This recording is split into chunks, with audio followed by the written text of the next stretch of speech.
চাস কয় বাচ্চা রাখতে হবে, তাহলে এখন কি করবো? কয় তোমার তথ্যমন্ত্রী হাসান মাহমুদের কাছে টেলিফোন করো। তার মানে তৎকালীন তথ্যমন্ত্রীর নাম জানি না, এজন্য আমাদের যেটা ছিল এটা কি বললাম আর কি। টেলিফোন করে কি করবো? কয় প্রিন্ট এবং ইলেকট্রনিক মিডিয়ায় বলে দাও যে তোমার এই বাচ্চার দুধ পাতা লাগবে, ধাত্রী লাগবে, তাড়াতাড়ি ধাত্রী ম্যানেজ করুক। তদানীন্তন প্রিন্ট এবং ইলেকট্রনিক মিডিয়ায় ঘোষণা হয়ে গেল, ধাত্রীগুলো লাইন দিল, কিন্তু মুসা আলাইহিস সালাম কারণ কোলে গেল না। মুসা আলাইহিস সালাম কারণ কোলে গেল না। লাইনের শেষে ছিলেন যিনি, মুসা আলাইহিস সালামের বোন ছিলেন তিনি।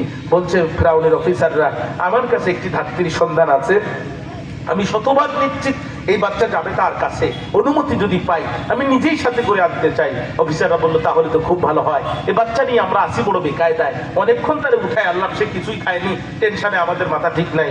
আমি জানতে চাই মুসা আলাইহিস সালামের বোন তার ভাইয়ের পরিচয় দিয়েছিল নাকি পরিচয় গোপন করেছিল? গোপনে মাকে ডেকে নিয়ে আনলো।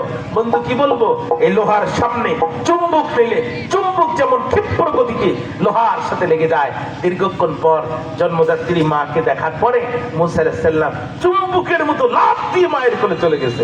আল্লাহ মুসা আলাইহিস সালামের মায়ের হৃদয়ের ভিতরে ইলহাম জারি করে দিচ্ছে, ওয়াদাল্লাহি হাক, ওরে মুসার মা, আমি আল্লাহর ওয়াদা মিথ্যা না, আমি আল্লাহর ওয়াদা শাশ্বত চিরন্তন সত্য।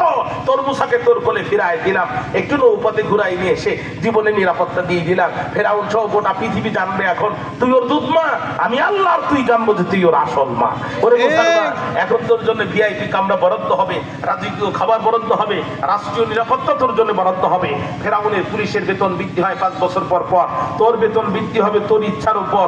তুই শুধু একবার বলি ভালো লাগে না, চাকরি করবো না, বেতন 3 গুণ হতে মোটে দেরি হবে না, কারণ তোর মুসা তোর বুকে ছাড়া পৃথিবীর কোন নারীর বুকে মুখ দেবে না। ও মুসার মা, তাই বলে আবেগে আপ্লুপিত হয়ে তুই মুসার নামটা এখনই প্রকাশ করিস না, আবার আফসোস করিস না, রব এত সুন্দর বাচ্চা দিলে নামটা বলতে দিলে না, এই আফসোস করিস না।